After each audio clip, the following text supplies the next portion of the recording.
Yes, thanks very much indeed, Nick. I've come to the other end of the newsroom, I should say, to meet our third School Report guest presenter, who tonight is Anna Beckett. Very warm welcome to you, and you're our first girl, so yes. Congratulations on that as well. Now, our first report tonight is about school buses, isn't it? And the fact that children are always being told they shouldn't rely on mum and dad's taxi to get them to school, they should use a school bus. But how reliable are they? Well, as I live in a rural area, it is vital that I get the school bus to school. But if weather is bad and the school bus is running late, it can be a real nuisance. So what do you do if the school bus doesn't turn up? Well, Victoria, who goes to my school, decided to find out. Hi, I'm Victoria and I go to the Corbett School. My school's in a rural area, so I go by bus. Do you?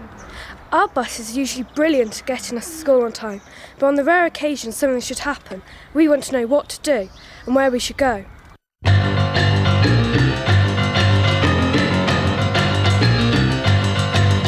This is my bus and I'm going to ask my bus driver Steve some questions.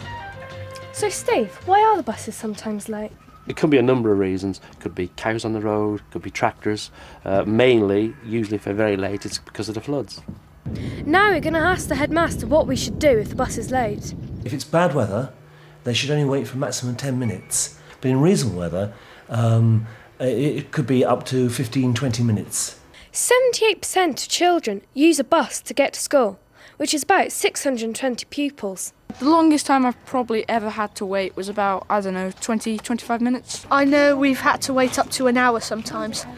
So we found out that in bad weather we only have to wait 10 minutes and in good weather 20. So that's all our questions answered, and this was Victoria Scott for School Report Baschurch. Come on guys, let's go! Well, there you go. Now you know, Anna, 10 minutes is the rule. For bad weather, I wouldn't have thought you've had to wait 10 minutes. And how on earth would you get to school after that? Does it mean you either go home or you find another way of getting to school? All these questions need to be answered, don't they? They do. I never knew that rule existed, so I'll definitely ask the head when I get back to school. I should do that too. Now, from rural school life to city school life. Welford Primary School in Birmingham is going to be featured on BBC Two tonight as part of the White Season. It's got pupils from 17 different nationalities and probably as many languages. Play doesn't seem to be a problem, but what about schoolwork? Find out tonight on BBC Two at 7 o'clock. Absolutely. Now, Anna, you're 14. You're going to be looking to choose your GCSE subjects very soon, aren't you?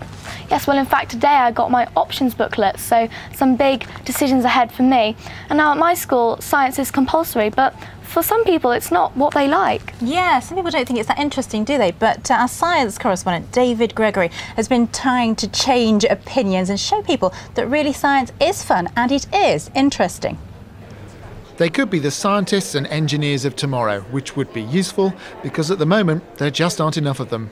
I think it is a problem in general that these kind of activities not only inspire young people but also help them to achieve more in their SATs and enjoy. And if you enjoy learning something, then you're more likely to take it up later on. So today at the think tank in Birmingham, companies that rely on science and engineering got together to nudge these children into picking science at GCSE.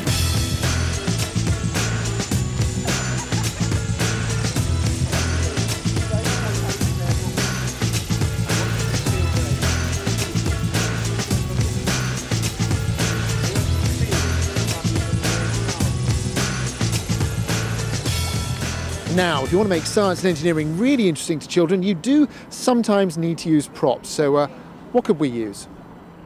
That will do very nicely. The Midlands Today satellite truck is great for outside broadcasts and for teaching the basics of a geostationary orbit. So what do you think of the BBC? Awesome. And did you learn a lot? What did you learn? Lots of things about science. They're not afraid to experiment with things that we would naturally be adverse to. Oh, and future scientists might just come up with a more flattering has-chem suit. Well, that was good, and it's nice to know that science isn't all about bookwork. You did find that interesting, didn't you, Anna? Now, on to our next report, and it's all about the optimism of youth, isn't it? Yes, well, when you're my age, you feel that everything is possible, and you've got your whole life ahead of you. Yeah, you certainly have. We're going to meet one group of young people who certainly think just that. Yes, they're using songwriting and their musical skills to reclaim their neighbourhood. In cities across the UK, postcode rivalries and inner city degradation have a profound effect on people's lives. In Birmingham, our organisation works with families and young people to make a difference. They're pulling me into things I don't want to do, trying to make me smoke, if not make fun of you. These days, they're pushing me to the limits. Do stop, cause when I flip, I will take one of you. But stop, it's not like that in my mind. 08, the time just for us to shine. Never gonna stop, never gonna get declined. The game's not over for us, it's starting time. In my head, I see happy times. They ain't no fights, they ain't no crimes. Everywhere you go, you see happy signs. This is what life is in my head. Wake up in the morning and I live a good life. New generation is just growing every night. Getting good grades and I'm growing up bright. I'm not stupid, you can see in my eyes. Don't be surprised, I got my own mind. Heading for the top where I find peace of mind. Life is like that in my head. I say life is like that in my head. Growing up, people told me life's too tough. Too many people getting dabbed with the same brush. It all starts with peer pressure.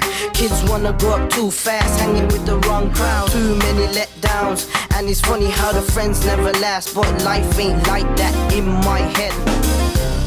I am going for my goals, turn on the news and somebody got shot. We're gonna make it till tomorrow. We're gonna reach for success. No abuse and violence. That's what it's like in my head.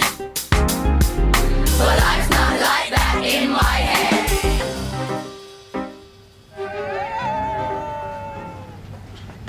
Wow, I really enjoyed that piece, and hopefully it'll change adults' thoughts on young people and their understanding of what's going on around them. Well, let's hope so. And we must just say a big thank you to the young disciples who filmed and wrote that piece, especially for us.